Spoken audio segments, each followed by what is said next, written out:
Let's do this. Back. Opulence. Because today, I'm talking about money a little bit. Okay, what is up? Hello to you if you are watching this. Shout out to G. I know you watching this right now. A represent in the corner. Hola, hello, what's up? It's me, Sofrita Lala. I'm back. And this is something I promised a long time ago to come back to, but you know life, right? It's part two of my clown diary stories. Surprisingly, I did have a few people hitting me up asking me about the rest of this BS, so I figured, why not? I got some time. Let's do it. So, I know my mic cut off last time, so I'm just gonna try to vaguely remember where I dropped off. I know I was talking about money because that's important. I'm a Taurus, you know, the vibes. Before I get into the money, because the money's gonna sound super delicious, let me recap a few of the cons of this job. Schedule was a bitch. It was a pain in the ass to take off. They asked like you were asking them for their firstborn child to sacrifice. Like they dead ass what you'd be like, oh, can I have whatever? I have a funeral. Can I take off? They'd be like, oh, I need proof of the funeral. It's like, do you want a picture of me in the casket? Like, I don't understand. But anyway, yeah, so they were assholes. They were just dicks, but like that aside, them aside, schedule was a mess. The job is super stressful and it's a lot of strain and wear and tear on your body, your voice, like my voice, not that I could sing, but like there's definitely notes that I used to be able to sing along to better than I can now. I can't, like, I'm like, whatever, can't do it. So yeah, that definitely took a huge toll on my vocal cords. Luckily, I don't need them that bad, but you know, it still sucks. Also, wear and tear on your car because towards the end, I wasn't using my car. I was using like one of the cars they would rent out for the day or whatever. But initially, I was using my own car, and that shit took a toll. Miles, they paid for gas and everything, and you'd get paid a little extra, but just for a lot of reasons, that shit wasn't worth it. Now, on to the money. The money was handsome, beautiful, delectable. Bitch, the fuck? Everything you could have wanted to work, you know, 2 days in a row, but the cons do weigh heavy on you. Now, I'm just gonna give you an example on the best day I ever had, money-wise, just because it was a lot of money. Can't even deny it. So, I remember this day. I was working with this guy that I had never worked with before. We ended up becoming really good friends, though.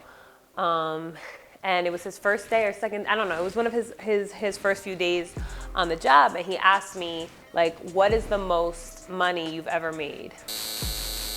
I'm getting hot with all these lights. Whew. Okay. So yeah, he asked me like, what was the most money you've ever made in one day? And I don't remember what I said, maybe like 800 or like 700, like, which is a whole lot of money for doing kids' birthday parties all day. But I don't remember. At that time, probably around like 600 to 700. So he's like, oh wow, that's good. I hope we, actually no, it was 800. This is what I remember. I said 800 is the most I ever made in a day. And after tips and everything, of course. So he's like, wow, I hope we can make that much. And I was like, yeah, man, I don't know. I've been doing it for a while and it's only happened once, but like, we can pray. We go into our first party in the Bronx. It was at a school / daycare, and it was like a community event, like mad kids were coming through. And right out the gate, the balance was paid. So all we needed was a signature. So I'm like, all right, cool. And the balance that they had paid was like 823 or something like that. So I have to go over the contract with the lady who hired us. So I go and do that. She's like, all right, I'll be right back. Comes around, boom, hands me $823. And I was just like, oh, I thought it was paid in full. She's like, oh, no, I think there was a whatever. She's like, whatever. She was like, no, take it. And I was like, okay. So took it and I told them, I was like, yo, it says paid in full. Like the office obviously got paid, but she told me to take it. He's like, whatever. I was like, looks like we're gonna get money today. And that was like the 800 was with the tip, the total with the tip. So we got tipped up front, like we were doing mighty fine. At the end of the party, she gives me $200 more as a tip. So I was like, sheesh. And this is like the Bronx. This isn't like if you go up to like Westchester or like one of these bougie places, like no, they were just like, wow, that's crazy. I think she ended up telling me that she's like, oh, somebody else paying for this basically. So I was like, oh, okay. Feel you. So she was generous and we greatly appreciated it. We gave the kids an amazing party. They had a good time. Move on to the next party and the next and the next. And we just kept getting overtipped all day. We walked away because I split my shit down the middle. I'm fair. That was another con. Some of the other clowns, especially when they were around for a while, they weren't fair. They wouldn't like give their partners their full pay. I always did because respect, especially if you're pulling your weight. We're gonna split that shit half and half. It is what it is. I would have wanted that. But yeah, at the end of the day, we walked home with about $1,200 each.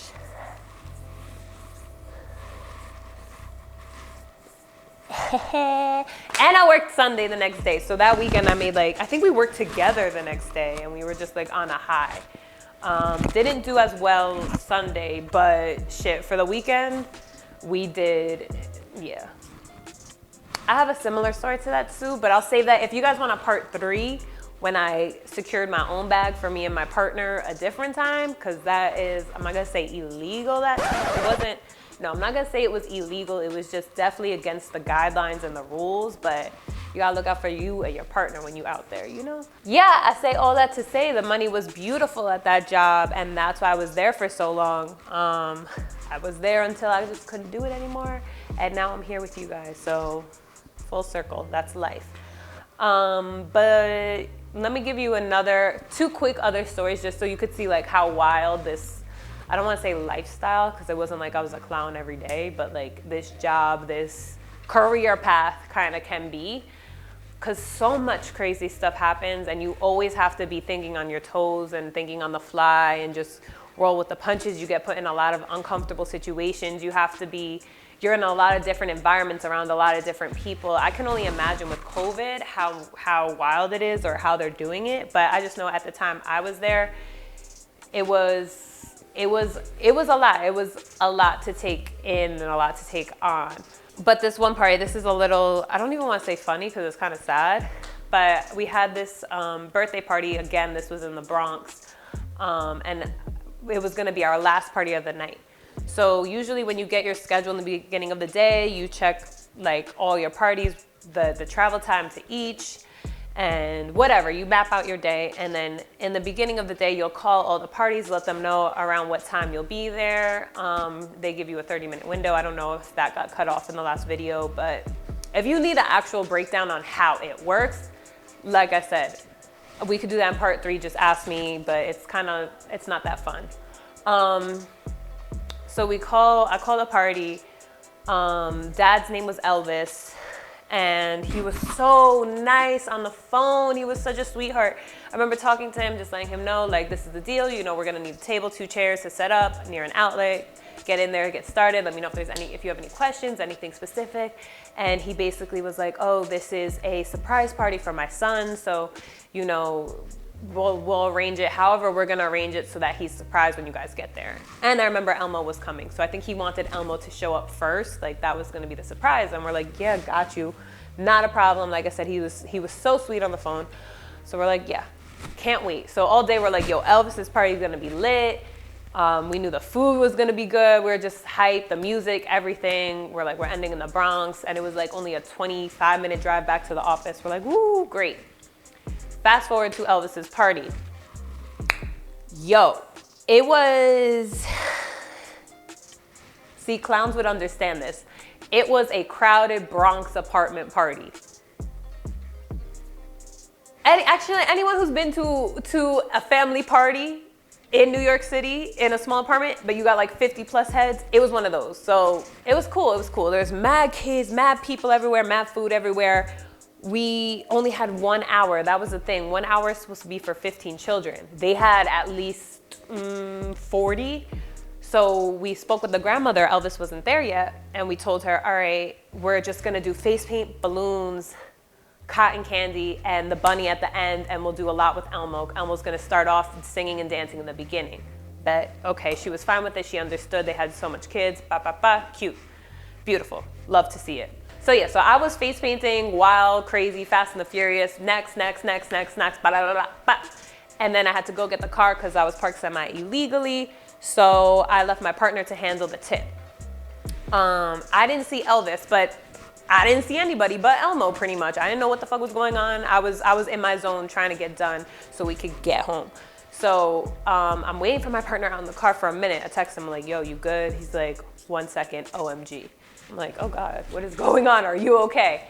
Finally he comes. He's like, bitch, Elvis got arrested. And I'm like, Elvis, the dad? He's like, yes, downstairs. And I was like, what the fuck are you, how do you know? Like, how do you know this? Basically, I was in my zone face painting. He said when the baby came, I saw this too. When the baby came, the baby was crying and holding on to the mom. I didn't really think much of it. I didn't really have time. I mean, there's a giant Elmo.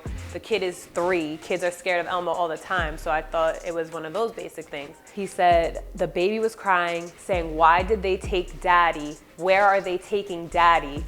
And then he's like, all I know, because I think they were Puerto Rican. He's like, all I know, they were saying, policia, policia, policia. He's like, bitch, why weren't you listening? He's like, I needed the story. I couldn't understand what was happening. I was like, miss, I was all the way in the corner doing my thing. I was like, fuck.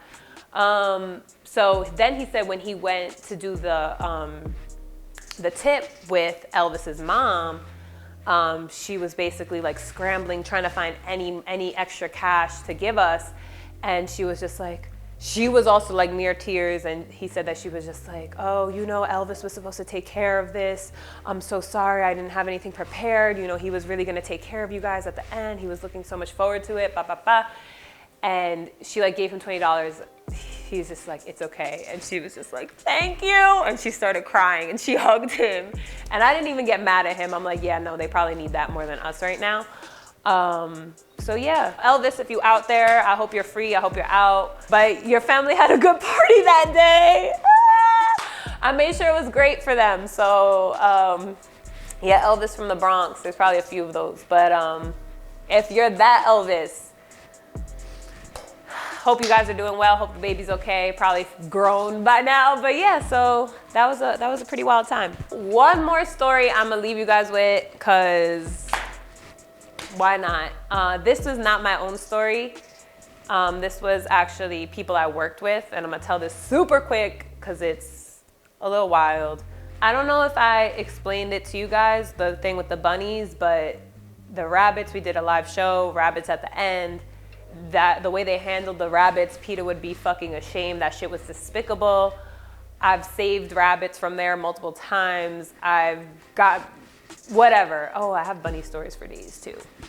Anyway, this is a different kind of bunny story. It's a sad bunny story. So yeah, so the bunnies were not treated great. They would go from a tiny box. They had like a custom built cage for them that like, it was just one bunny per box. So they'd go from one of those tiny boxes into a traveling case, into a smaller box for the fucking magic show, back to the traveling case, back into the tiny box they live in. So it was super sad existence for them. They were not, I mean, people like me who cared about them would let them roam around. Sometimes if you had a break in the day, you'd go to a park, let it jump around, or like play in the car even. I used to bring them fresh veggies. So like a lot of the clowns had hearts and would try to do the best we could by the bunnies. But as far as the owners, they don't give a fuck. So yeah, one day, it was a hot summer day. This duo had one of the big fuzzy bunnies, and she was a little bit older. And not that the bunnies had long lifespans at this job, but you know, she was probably like 4. They were like one of the last teams out, so they were stuck with her, because that would happen too. Everyone wants the small ones to fit in the box. So they were on like a crazy day, and the bunny basically died during the day in the car, just like exhaustion, overheat. They were trying to give her water. They could tell she was off, but she died. So they get to their next party after realizing the bunny is dead.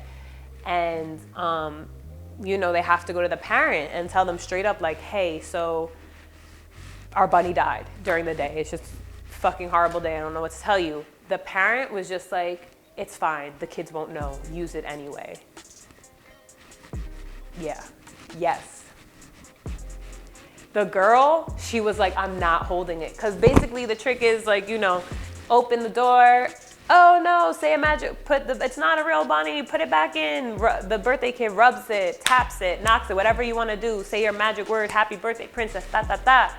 Open it, now it's a real bunny. Then the guy's holding the box, the girl goes, scoops the bunny up, and then, everybody get one straight line, pet the bunny, ta ta ta. That's how it goes. She refused to hold the bunny. She was like, I'm not doing it. Like, I'm not. She told the partner, and she had a good partner. He was like, it's fine, I'll do it. So he took the dead bunny out of the box and walked around and let the kids pet it one by one. Yeah, I don't know. I think the company ended up telling them, because they had like 2 more parties to do at that time, they ended up telling them to go to a pet store. That's not even the first time that happened. That's happened before, not that much times, but they're like, just go to the pet store and buy a new one. So they tossed the old one out and bought a new baby bunny and brought it back into that fucking environment, which broke my heart. But yeah, so be careful who you hire for your kids' parties. You're probably better off going with like a smaller, definitely better going off with a smaller, more personal person.